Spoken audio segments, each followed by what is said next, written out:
El 35.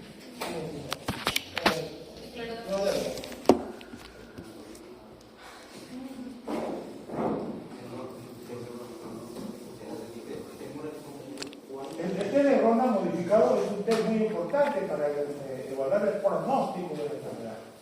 Y el otro método es la capiloroscopía, que es un método sencillo también de hacerlo. Un método que se hace con un microscopio y una bolsita de aceite de inmersión, o se puede hacer por video, ¿no? Y se visualiza todo lo que es el estudio de los capilares en estos pacientes unquiales. Bueno, ¿tienes el...? Acá está otro.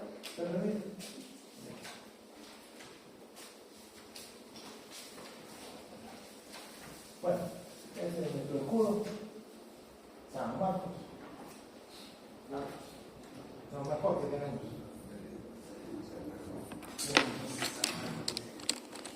Bueno, brevemente la historia, siempre en estas patologías de la historia de la época de Hipócrates, se hablaba ya de que por qué algunas personas, principalmente sexo femenino, las piezas de biología.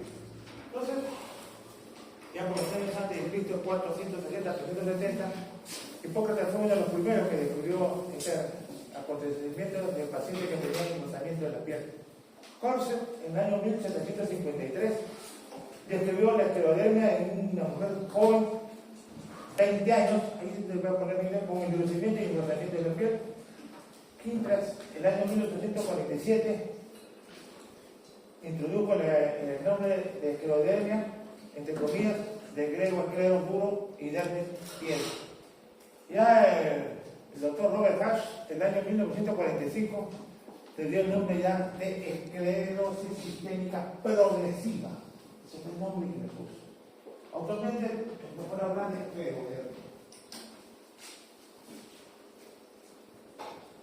Bueno, la definición he tratado de hacerlo lo más simple posible. Sabemos que es una enfermedad autoinmune sistémica crónica de tejido conectivo, y siempre decir que en estos casos siempre es etiología desconocida, no hay una claridad al respecto, pero que sí se caracteriza por un incremento de la reactividad vascular por depósito de matriz extracelular en vaso periférico, vísceras, con fibrosis en piel, pulmón, riñón, corazón, tracto gastrointestinal, membrana sinovial, músculos, huesos, así como existe también una alteración en la inmunidad innata y también adaptativa. Vamos a ver luego la patogenia, cómo se determina esto. Pero es una vasculopatía, compromiso, una tremenda reactividad vascular que al final va a producir una fibrosis en los diferentes órganos que se han mencionado. Su incidencia en Estados Unidos, 10 a 20 por millón, y los síndromes tratados es, ahí no dice 469 por millón. En Inglaterra 3.7 por millón, y en Inglaterra actualmente, en el año 1923, 1000 casos nuevos por año.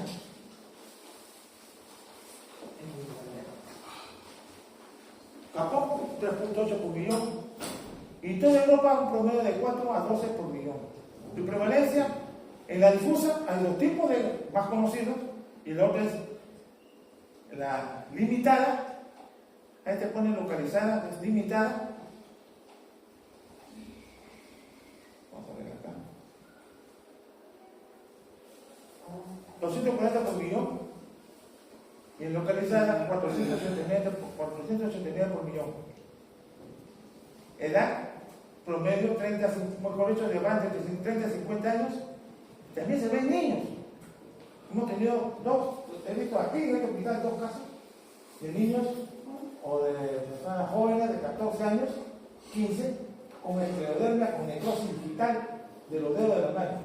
Más frecuente, obviamente, se ve en mujeres que hombres, una relación 7-1. En Estados Unidos, en África, es más frecuente raza negra, con un pronóstico bastante reservado. En Australia se ha descrito, Australia se ha descrito también una, digamos, frecuencia bastante elevada en esta patología. La supervivencia de esta enfermedad a los 5 años, 90%, y a los 10 años, 84%. es una enfermedad paraneoplásica. Y a la cabeza, ¿cuál es la enfermedad más comprometida? Es el pulmón. Un 16% se evidencia, en estos casos, mama, tiroides y piel. Como les vuelvo a repetir, es una enfermedad de causa desconocida, pero tiene un factor importante, ocupacional. El riesgo relativo viene a ser 25, bastante elevado de exposición al sílice. Para gente que vive cerca de las minas. Y aquellos que ya tienen silicosis, el riesgo relativo es bastante alto, 110. Como hay algunos solventes orgánicos que pueden también causar estos problemas, las aminas biógenas, los supresores del apetito y el pulmón adherido. Son factores ambientales que están relacionados con esta enfermedad.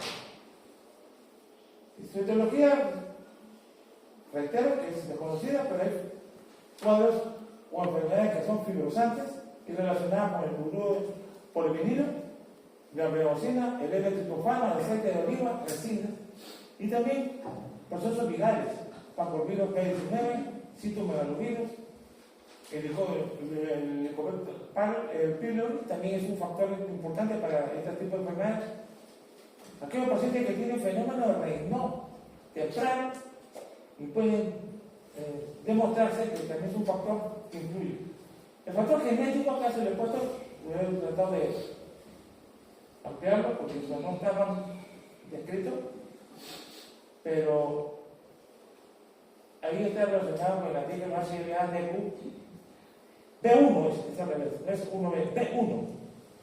El HLA-DQ-A1 y el DRB1, el DRB2, y estos dos últimos, DRB3 y DRB5, muy poco frecuentes, más relacionados en la zona europea, pero muy poco frecuentes, pero se lo pongo en la exposición de que ustedes pueden encontrarse. O sea, existe un factor genético muy importante, un factor ambiental que está relacionada con este tipo de enfermedades. Este listo patogenia, en resumen, fíjense, existe un factor, arriba, estoy cambiando la tabla. El HLA-DR. Así es el antígeno del depositar humano, ¿no? Hay un cuadro de susceptible, pero tiene un evento genético. Ahí está, le ponen el DL1, el DL2, el DL3, el DL5, etc. Muchos antígenos están comprometidos. Y factores exógenos también influyen, como son los factores ambientales. Que en nuestro medio, en el trapecio andino, tienen muchos pacientes que viven en esa zona. Apurima, Huancavelica, Ayacucho, Puno inclusive. Y participa también un sistema inmune muy importante a través de los linfocitos T y B, macrófagos, y el trastorno de la inmunidad innata y adaptativa, obviamente lo que es la inmunidad humoral y la inmunidad celular a través de las diferentes citoquinas inflamatorias, como son la interleuquina 1, interleuquina 2, interleuquina 6 y el factor necrosis tumoral. Todas estas manifestaciones están correlacionadas siempre tanto con la actividad de daño endotelial vascular y la inmunidad, en este caso, innata o adaptativa.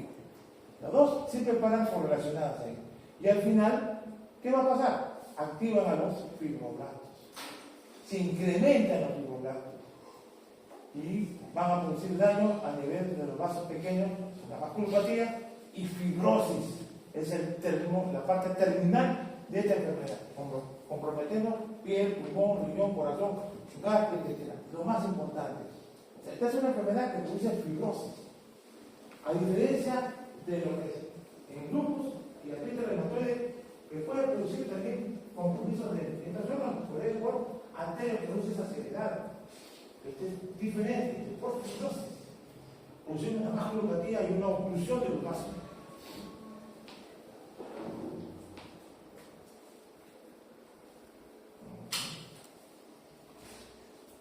Resumiendo, la fisiopatología es un depósito de colágeno tipo 3, tipo 1. El tipo 1 es el más compacto. Vasculopatía. lesión vascular o fibrosis. Se produce una alteración tanto de la inmunidad innata como adaptativa. Y la fibrosis puede ser muy extensa a nivel visceral, e incluyendo órganos, como el caso de la paciente, que no es tan frecuente, pero se ha descrito que ya va implementándose el problema gastrointestinal de estos pacientes. Ahora vamos a ver el compromiso de cada uno de ellos. ¿Qué anticuerpos están relacionados con esta enfermedad? ¿Cuáles son los anticuerpos? Los anticuerpos anti-SCL70 o anticuerpos anti-topoisomerasa se encuentran presentes en la forma difusa. Hay una forma difusa, una forma limitada y una forma localizada. La forma difusa está relacionada más con este anticuerpo. El anti-SCL70 o anti-topoisomerasa se encuentra entre el 30 y 40% de los casos. En estos pacientes hay un fenómeno renal, edema de manos. Este fenómeno renal en la forma difusa es de corto tiempo, a diferencia de la limitada, que es de años. Se presenta y tiene años. Y la difusa es un corto tiempo, un año, se comienza a tener el problema del fenómeno renal. Y también puede haber úlceras digitales, una osteoartritis, pedagogía cardíaca, fibrosis pulmonar, crisis renal normotensiva o hipertensiva, que puede afectar todo el tracto digestivo, mayormente intestino delgado, esófago y intestino delgado. Vamos a ponerlo de esta manera.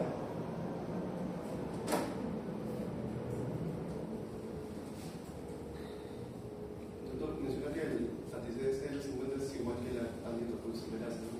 Es igual, el mismo, antiguamente se llama anti-topoisomerasa 1, ahora anti-CL70. Yo sé, alguien me dice, ¿por qué es anti-CL70? ¿Por qué le pusieron eso así? ¿Por qué? ¿Por qué?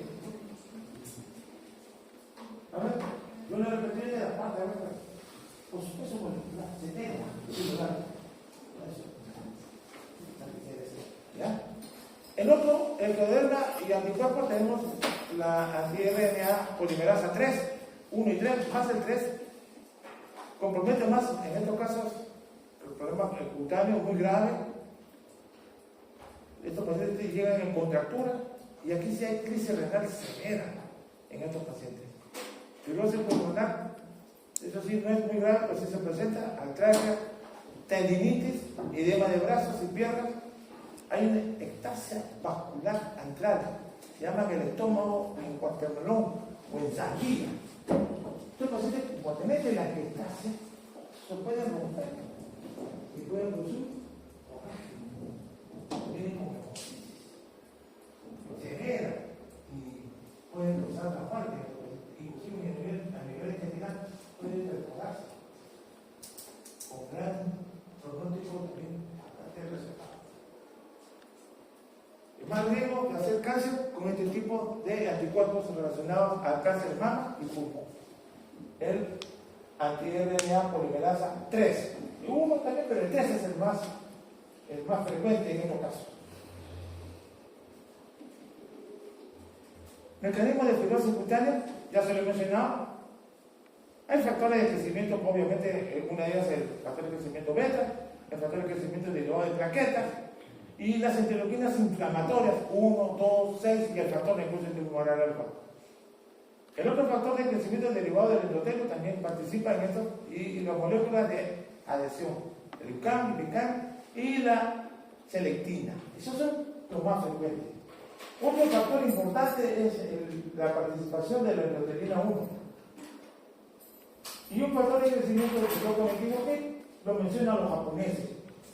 Se lo voy a por ejemplo, sí, está mencionado. No se olviden que el mecanismo de fibrosis cutánea participan estos factores transformadores de crecimiento, factores de crecimiento derivado de plaquetas y las interleuquinas 1, 2, 6 y el factor de necrosis tumoral alfa. La molécula de adhesión y la endotelina 1. El factor de crecimiento del tejido conectivo lo mencionan algunos autores, pero principalmente los japoneses. Estas son las bases histológicas, que en una foto que tengo ahí se lo voy a mencionar. Tiene un proceso inflamatorio que infecta mononucleares, linfocitos y macrófagos, el depósito de colágeno tipo 3, también un compromiso microvascular con gran proliferación a nivel de la íntima, con depósito a nivel del endotelio y por tanto al final una escasez de lumen y trombosis, donde se va a presentar también un acúmulo de mucopolisacáridos. O sea, al final de este cuadro el vaso se va a obstruir tremendamente. La escleroderma sistémica puede ser difusa, limitada o antes llamada CRES, otra esclerosis sistémica sin escleroderma y asociada a síndrome de sobreposición, enfermedad de tejido cognitivo, poliomielitis, lupus y AR. El caso que tuvimos con el señor, vamos a poner el nombre, Van Persie, algunos lo han visto, ¿no? Que tuvo una necrosis digital de los 3 dedos, que era hombre grande, que tenía síndrome de sobreposición. También se puede ver correlación con ese tipo de enfermedades. Sigue, por favor, vamos a ver. La localizada. Esa es otra patología también que lo vemos. Sí, un movimiento regular, la morfea, la no forma lineal y la forma de cruz en sable. Lo que hemos visto más es la morfea lineal y en tercer lugar el cruz en sable. Es una paciente, una hemiatrofia facial progresiva. El señor Perry y Romberg, Perry es una, Romberg es otro, descubrieron y le pusieron el nombre de Perry y Romberg a estos pacientes que tenían como si hubieran partido en dos, ¿no? La mitad de la cara es una persona y otra persona. Suele ser de resolución espontánea, puede comprometer un nervio craneal que es el quinto par. Gran dolor por la deformidad. Ahora vamos a presentar el caso de una niña, jovencita de 18 años. Síndromes afines, pacientes eosinofílica, y la otra, la atrofia atropodérmica o Pacini Perini. Bueno, estas son manifestaciones que ven más en Europa que en nuestro medio. Son lesiones de color marrón, grisáceo, muy intenso, pero no endurecidas. Esos son síndromes afines a la escleroderma. La forma temprana de diagnóstico de una enfermedad, fenómeno Raynaud, escleroderma, lo vemos en salchicha, los anticuerpos específicos, anti-CD70, anti-cetómero, se puede encontrar anticuerpos artificiales, pero antígenos no tan altos, bajos, y la capiloroscopía. Es diagnóstico y pronóstico. Nada. Procedimiento sencillo. Acabo de hacer al paciente la prueba de Ronald modificado y encontrado que está en, no llega a 20, un D, 17, no llega a 20. Por lo tanto, todavía tenemos, el paciente llega a 35, el pronóstico ya es bastante difícil, por no decir otra cosa.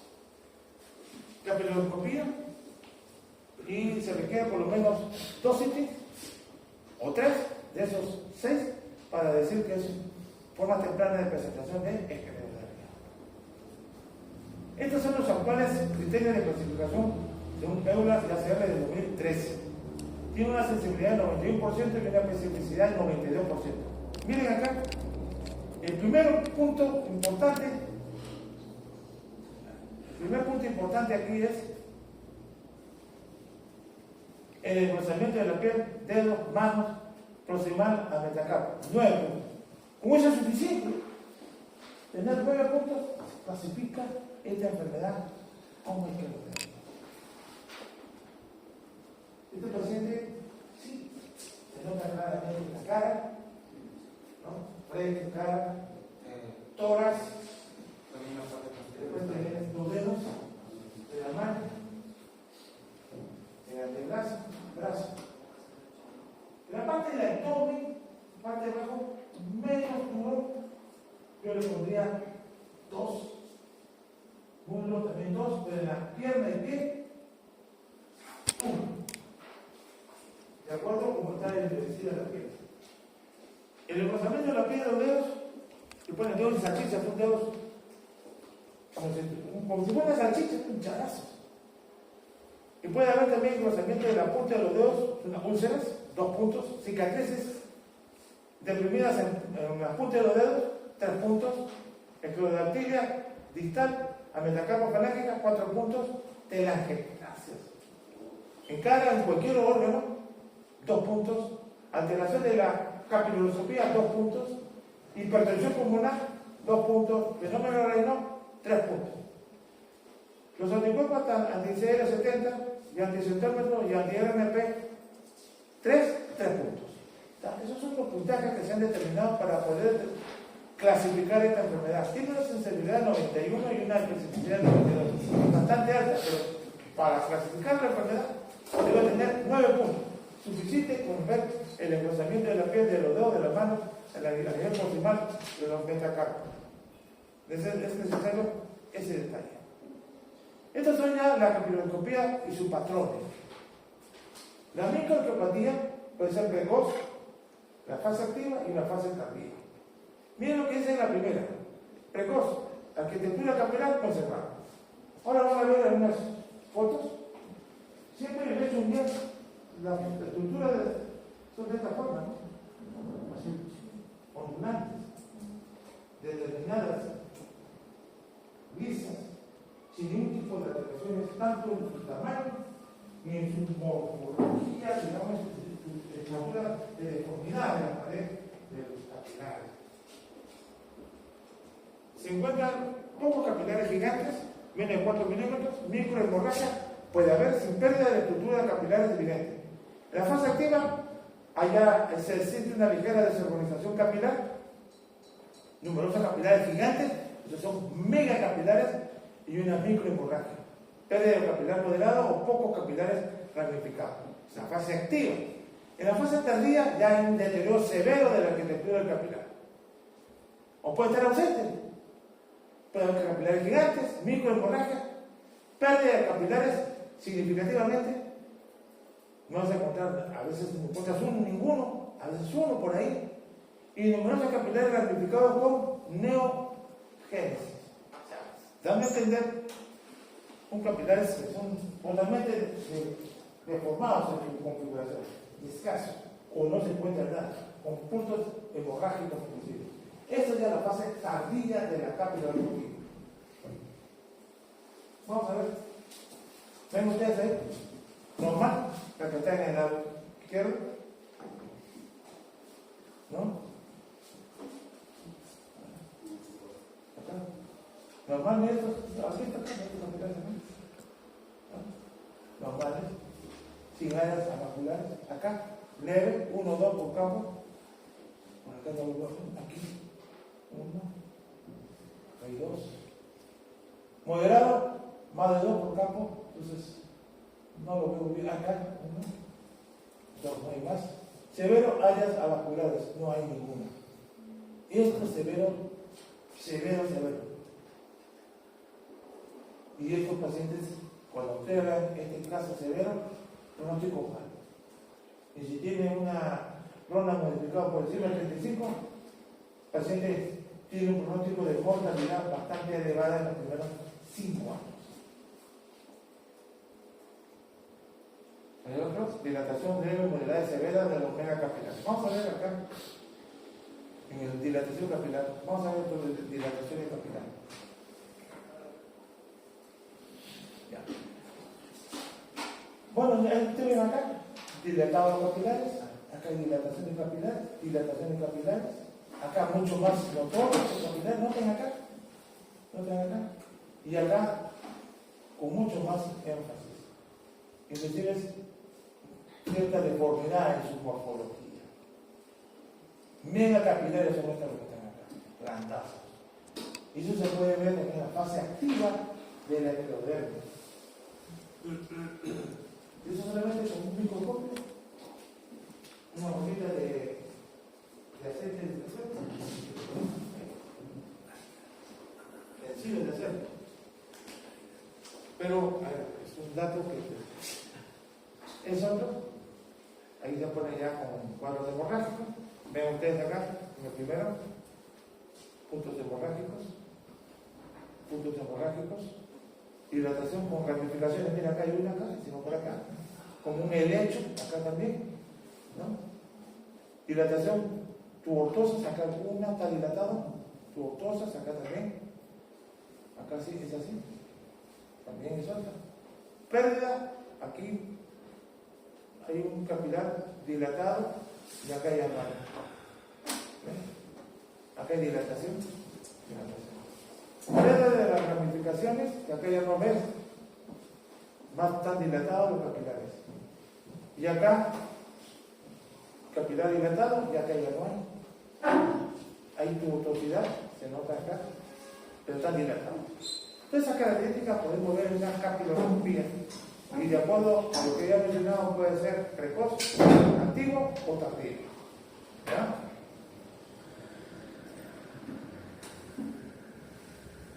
Ese es un caso que vimos en el hospital de La Paz. Dice la siguiente de y no sé, la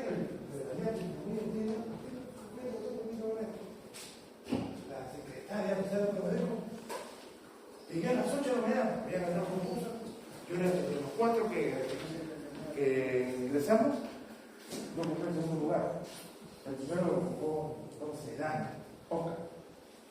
Y Oca era médico internista en el gabinete y yo hice medicina física en el gabinete. Entonces nos presentamos y ganamos el concurso.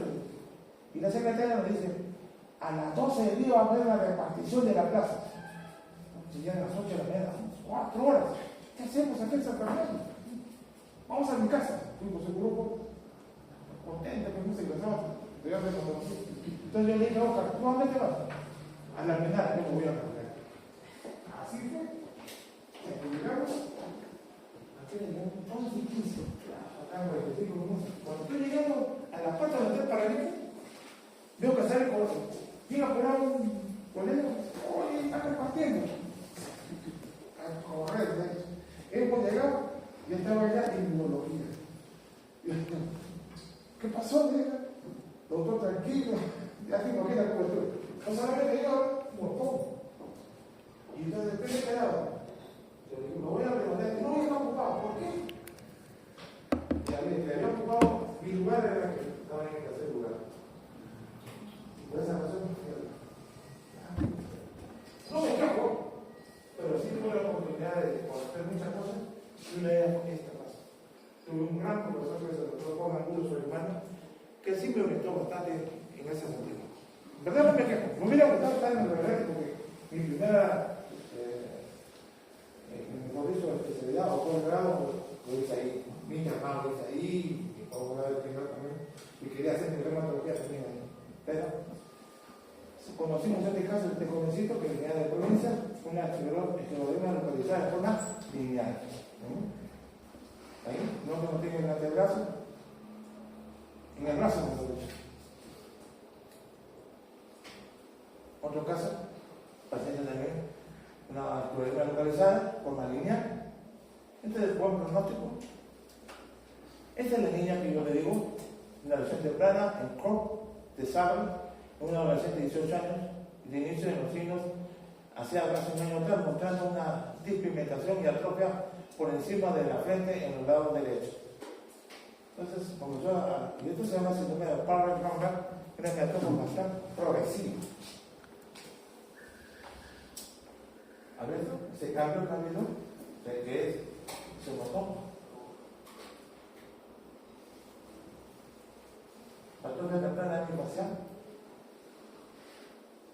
Y acá, la misma niña con compromiso de meteocal, atrofia de la grasa subcutánea del lado derecho. Aquí, no sé si ustedes lo ven bien, pero aquí está. Vamos a ver acá. Ahí. Y esto se ve ya en forma más, una imagen termográfica de la misma niña con incremento de la temperatura en el cinturón derecho. Que viene una sensación de inflamación. Escleroderma con fenómeno de Raynaud, ¿notan aquí? ¿Notan? La parte final. Sí. Aquí. Y acá hay una esclerosis. Miren, ¿notan acá? Y acá no hay ni uña, acá ya esta falange ya está, va a estar desaparecida, pero acá hay un fenómeno de raíz. Esto es frío, no caliente. Es una paciente que viene, fíjate, tenía una rotación violácea, pero estaba caliente. Pues digo, ¿cómo es eso? No, doctor, hasta el final me enseñó una foto cuando tenía una fritera y ella misma la había explosionado con sus deditos, una aguja, una celulita. Ya que dijo, se lo veo a los ojos ustedes, como si alguien se lo mató. Imagínate, pero así es. Entonces, esto, vamos a ver, esta es una acroesclerosis. En el segundo dedo de la mano izquierda. El de la derecha también va por ese camino. Vean ustedes, estos son los criterios de hace muchos años, pero que en ese tiempo ayudó bastante, criterios mayores, criterios menores, con el problema proximal, que afecta a la cara, cuello, tronco, extremidades. En ese tiempo, una sensibilidad del 97% y una especificidad. En ese tiempo, 98%. Ahora ya no usamos eso. Retroactiva de los dedos, cicatrices multiformes, pérdida de tejido blanco, fibrosis pulmonar, bivasal, bastón reticular o retículo nodular, moteado fino o empanal de pecho. ¿No? ¿Qué dice la evaluación? ¿Cómo encontramos a esta paciente? La señora que acá tenía un cuadro compatible con una fibrosis pulmonar. Y tenía tiras en su y tiene diámetros, ¿no? 32, ¿no? 32 milímetros. Entonces, el paciente tiene fibrosis pulmonar. Gran sorpresa de intervención. Es un parámetro también que podemos entrar con el diámetro del cono de la arteria pulmonar. Pero el estándar de oro, ¿cuál es? Ustedes no, pero ¿cuál es el estándar de oro para mí la hipertensión pulmonar? Cateterismo cardíaco TD. Así, cateterismo cardíaco TD. Eso tiene así clarísimo. Es el estándar de oro para medir la hipertensión. Pero pueden hacerlo de otra forma. Aparte del diámetro del cono arterial, ¿cuál es la otra forma de poder demostrar que tiene hipertensión pulmonar? ¿Cuál es? ¿Cuál? Tomografía. Que ya hemos visto pues, el diámetro de la tomografía. Me dijo que nos ayuda mucho el doctor William. Bueno, la ecocardiografía. Fíjense bien lo que son sistólicas. La regurgitación, la velocidad de regurgitación en la tricupilla. Pero está por encima de 4 metros. Esa es la forma de poder medir la presión pulmonar en otro paciente. Ahí está. Bueno. Ya, esta es una característica clínica de la diferencia. En resumen, miren, la forma limitada. La forma limitada es esta, o crece, y la forma difusa. Fenómeno Raynaud antecede varios años. La difusa, 1 hasta 2. Generalmente es poco tiempo, menos de un año. Capiloroscopía. Están dilatados, pero sin pérdida de los capilares en la limitada. En cambio, la difusa, dilatación y pérdida de los capilares. Cambios cutáneos distales, extremidades en cara, de acá más proximales a codo, cara, tronco. Telangiectasis, muy frecuente en la limitada, raro al inicio. Úlceras, igual manera, enfermedad visceral. ¿Cuáles son? Hipertensión pulmonar en la limitada y en la difusa va asociada a fibrosis pulmonar y también asociada a crisis renal hipertensiva. Aquí estos pacientes sí pueden tener compromiso de miocardio e insuficiencia cardíaca convertida. Los anticuerpos de antiglútea se van a encontrar también presentes. ¿Cuáles son? Anticentrómero positivo en la limitada, 70-80%. Y en la difusa, la antitopoisomerasa o ATCL70 se ve 30 hasta un 40%. Eso es mucho más frecuente en la anticentrómero en la limitada y poco frecuente en la difusa. Pero eso es característico de que se va a presentar en la forma difusa. Y estos son los cuadros clínicos, diferenciación de cada una de ellas. ¿Sí? Una simple capiloroscopía y con examen clínico, por supuesto. Esta paciente que tenemos hospitalizada ahí, ¿cuál es el limitado de difusa?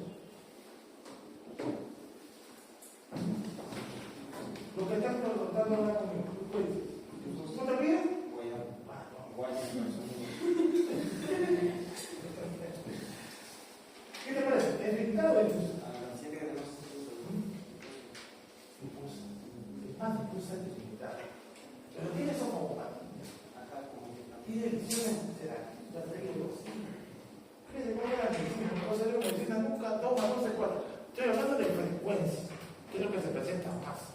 Doctor, entonces la diferenciación más que la clínica importa de los anticuerpos. No, la relación con los anticuerpos sí, la relación, pero la clínica es importante. Por eso hay que clasificar una enfermedad es por el crecimiento de la piel. Forma simétrica, que van de los dos lados, van de frente, en cambio la limitada es limitada. ¿Qué crece? Famoso crece, calcinosis, fenómeno renal, esofagopatía, telangiectasia y esclerodermia. Esa es la característica que se ve. Doctor, disculpe, ¿y puede presentar los dos? He leído por ahí un síndrome de solapamiento. ¿Qué es? Hay un síndrome de solapamiento, en las cuales presentan también características clínicas de la inmunidad y la difusión. Y que en la cuestión de la prevalencia, en el porcentaje, dependiendo qué es lo que predomina para poder determinar. Claro, vuelvo a repetir, la limitada antecede varios años el fenómeno renal. Varios años. Y le voy a decir más, todo paciente que tenga fenómeno renal de acá 5 o 10 años, probablemente va a ser hipertensión pulmonar. Y es por relación. Por eso es que en el colegio no sabe esa manera. En cambio, en la limitada, en la difusa es más compromiso renal, pulmonar, fibrosis y compromiso renal. ¿Qué es el renal? Esa es la diferencia clínica. Pero lo que manda es el endurecimiento de la piel. En la difusa que va ascendiendo, comienza a mover la mano y va ascendiendo. Esta paciente tiene que dejar tronco, en este caso tórax, muslos, la difusa.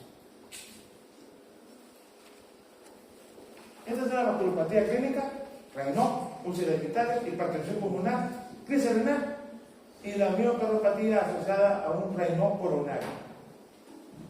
Es diferente un infarto de miocardio en esclerodermia a un infarto de miocardio en lupus o en artritis reumatoide, porque una es por aceleración, por aterosclerosis y la otra es por fibrosis. Afectación vascular, fenómeno renal, ya les vuelvo a repetir, se presenta el 70% en difusa y 100% en el limitado. Episódicos agudos se implementan a la exposición de frío en 3 fases. Hay 3 fases: palidez, cianótica y eritema. A veces puede haber parestesias y dolor asociado a fibrosis tisular de dedos, esclerodermia y úlcera epitalia. Vamos a ver unos detalles al respecto. Estas son las fases de las lesiones cutáneas del 95%. ¿Sí? Hay una fase de hematosa, que indica la mano, el brazo, que puede durar algunos meses. La fase indurativa, fibrótica, aquí sí ya se endurece tanto la mano, el antebrazo, vayan creciendo y puede durar algunos años, 4 o 5 años, y después viene una fase atrófica. Después de los 5 años, mayormente, o puede ser algunos casos hasta 10 años, pero es larga. La fase atrófica es una fase ya muy severa que ya cuando lo tocas la piel ni siquiera la mueves. Esa señora tiene receptoras, ya no lo puede ni hacer el movimiento. Yo le digo, señora, lo voy a amplificar. No se puede. Esa es la fase indurativa. Cuando más es la afectación cutánea, mayor es la mortalidad. ¿Ya? Cuando más afectación, mayor es la mortalidad. Cuando más hay un compromiso capilar, mayor es la mortalidad. Cuando más es el compromiso pulmonar, mayor es la mortalidad. Y la parte renal, crisis renal, también va asociado, pero más la no hipertensiva porque es más severa y puede producir hasta una encefalopatía, coma, convulsión.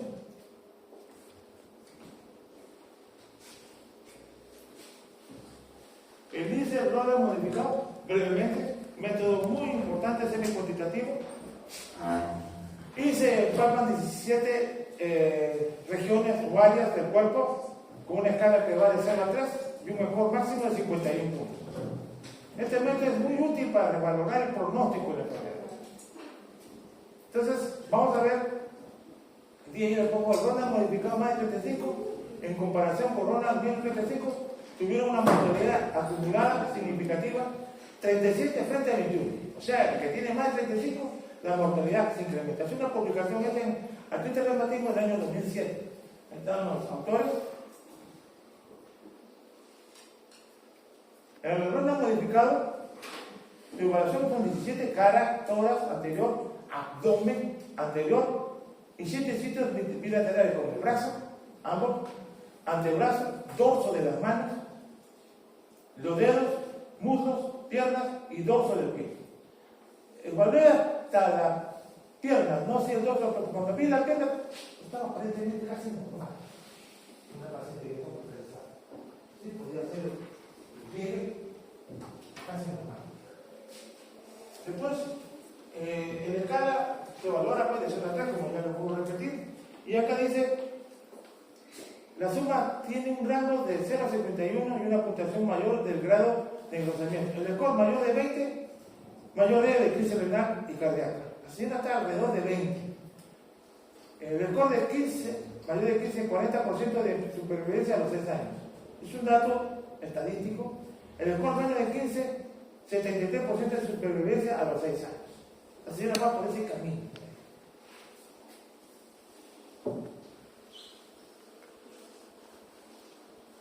Miren, mano con endurecimiento de la piel.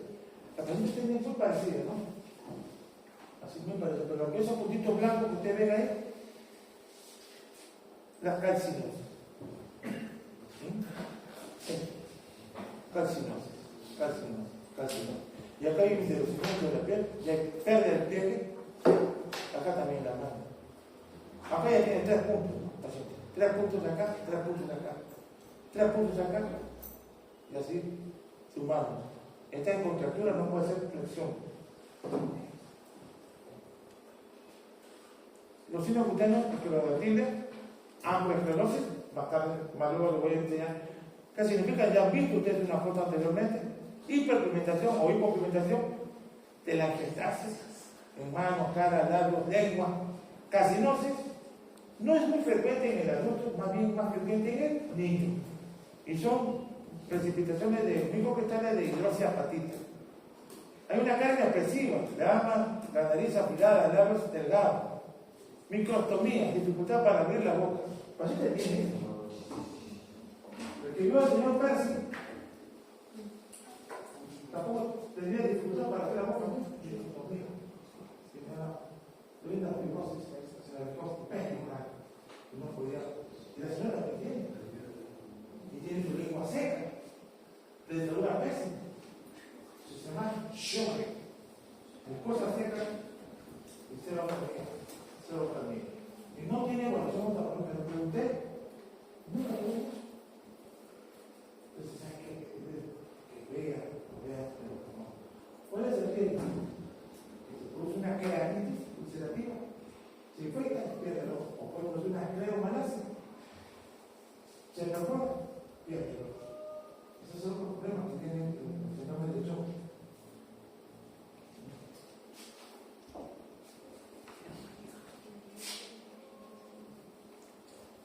Ahí está, fascia en máscara. Notan ustedes ahí los pliegues frontales, la nariz perfiladita, ¿no? Inexpresiva, vamos a decir así. Es la característica que se ve en esta paciente lo tiene. ¿Lo ven? Bien, si justo, para que recuerden, le piden permiso, le toma una. Hace un día presente ese caso. Gracias a estudiantes. Bueno, para que el mundo se olvide.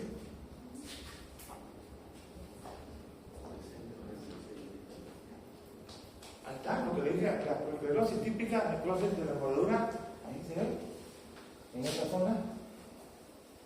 Vean ustedes, aquí. De rata y úlceras en pulpero de mordedura. Estos son los lentes de acá. También se ve. Esta paciente tiene en el segundo dedo y esta característica del segundo dedo. la carcinosis subcutánea en estos pacientes, músculos y articulares, artralgias, artritis, leve, monoartritis, la mayoría, roces de expresión de las articulaciones, vainas tendinosas, un paciente que tú le palpas los redones de los dedos de la mano y vas a encontrar pues hueso y roces, ¿no? Y entonces hay la contractura de grupo y premia, problemas en los redones de la región palmar. También con otras personas pueden provocar el grupo y premia en la mano. Resolución ósea de la falange discal o acrosteolisis o necrosis abacular, menos frecuente, pero sí se puede determinar en patologías óseas. Ahí está. La acrosteolisis o resolución de la falange discal. ¿Ven ustedes ahí arriba?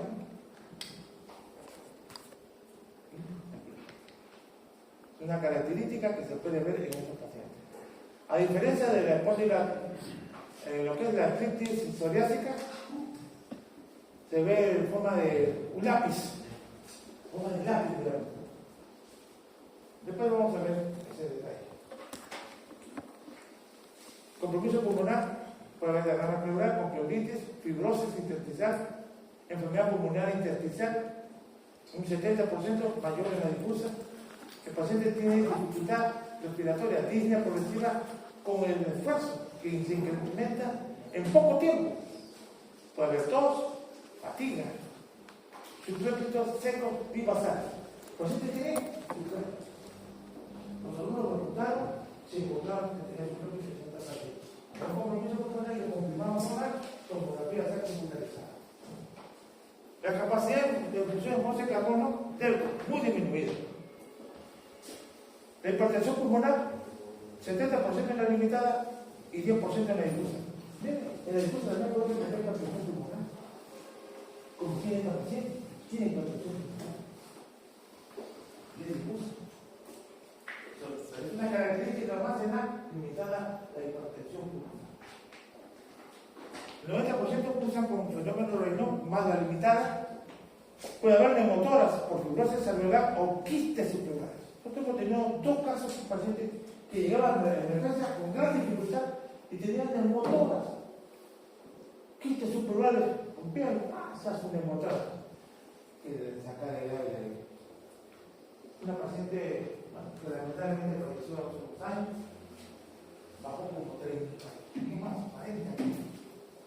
Ese es un problema de la escleroderma. Esta paciente que tenemos acá hospitalizada, digo, tenemos de reumatología, pesaba 80 kilos, bajó como 30 kilos. Ese es otro problema que se tiene en esta paciente. El déficit de la función de los alimentos.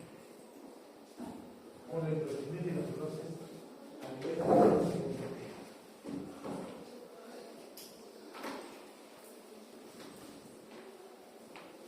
estos son los patrones radiológicos.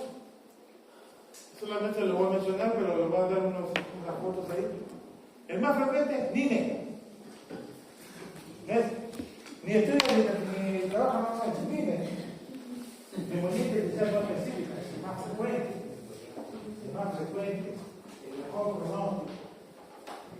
Hay tractos fibrosos, hay bronquiectasia, pero hay virus integrado o ilustrado. Es una característica que se ve. En cambio, en el NIU no se va a ver virus ilustrado. No. Es por eso que el mejor pronóstico. Es lo más frecuente que vemos actualmente en evaluaciones oncológicas en los pacientes, no solamente con escleroderma, sino en lupus y otras enfermedades. Pero la característica del NINE es que hay virus revelado muy homogéneo, gradiente en el picado basal, con un patrón reticular fino, se va a ver hidroquestasis.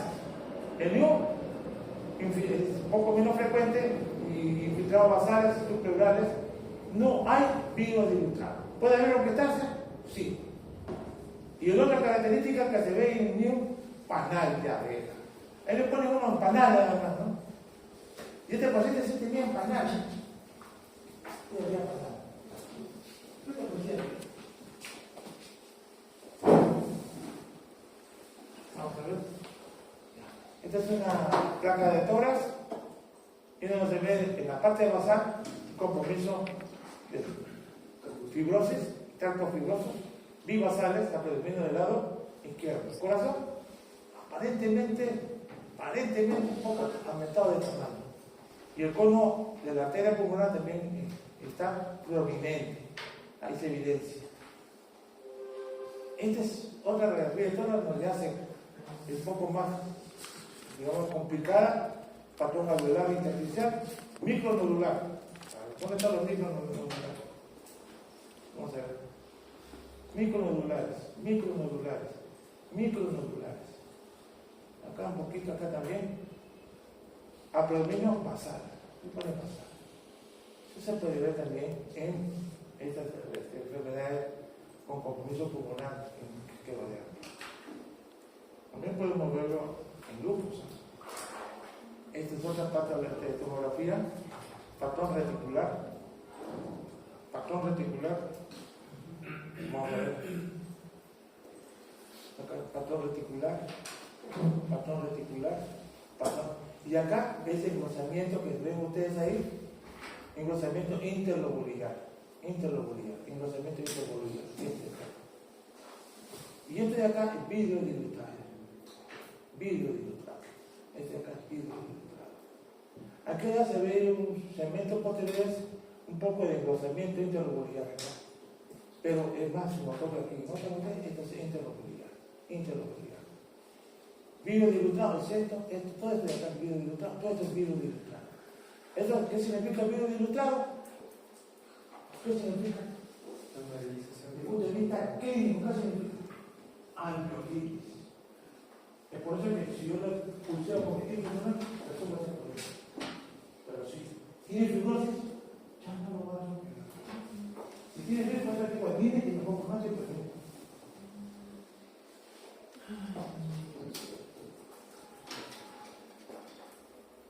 El cadáver de hipertensión pulmonar se ve más en la cloreemia limitada, línea grave, progresiva, hay renón, marcado aumento del tono del segundo ruido cardíaco, capacidad de fusión del monóxido de carbono disminuido, muy disminuido. El diagnóstico estándar de oro, cateterismo cardíaco derecho. Ahí te le pongo en reposo 25 milímetros de mercurio y en esfuerzo 30 milímetros de mercurio.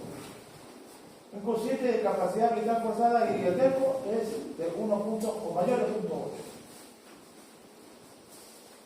La dilatación de la arteria pulmonar tiene que estar por encima de 30 milímetros. El pronóstico malo, asociado a hipertrofia ventricular derecha, menor gasto cardíaco, insuficiencia cardíaca y por ende muerte en estos pacientes. Este es uno de los motivos por el cual a veces uno entra a tallar y algunas veces no lo da bueno.